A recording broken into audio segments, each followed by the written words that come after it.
Si Coach Baldwin at iba pa inisnab ang sugpina ng CIDG. Uy, binalaan silang makakasuhan. Detalye na balita mula kay Edniel Paro sa RH52. Edniel, good morning.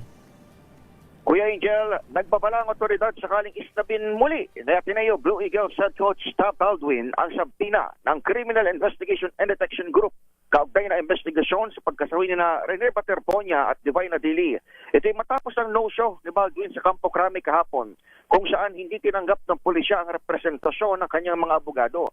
Ayon kay Interior Secretary John Vic Remulla, maaaring maharap sa contempt of court ang 68 anyos na American-New Zealand national tactician kung hindi sisipot sa bagong sabina na itatakda sa araw ng Biyernes. Dagdag naman ni CIDG Director Police Major General Robert Alexander Morico II, pwede ring masampahan ng obstruction of justice ang mga ipatatawag kung 4 na beses na nilang i-injani ng fact-finding ng PNP. Ngayong araw na ito, kasadong humarap sa PNP headquarters ang ilang dating player ng Ateneo men's basketball team. Habang bukas naman nag-commit na harap mahigit sa 20 manalarong nasa roster ngayon ng Blue Eagles.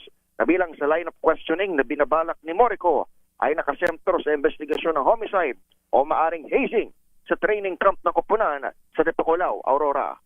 Ako si Edniel Parrosa, Leisure H. Una sa Pilipinas, una sa Pilipino. Maraming salamat, Edniel.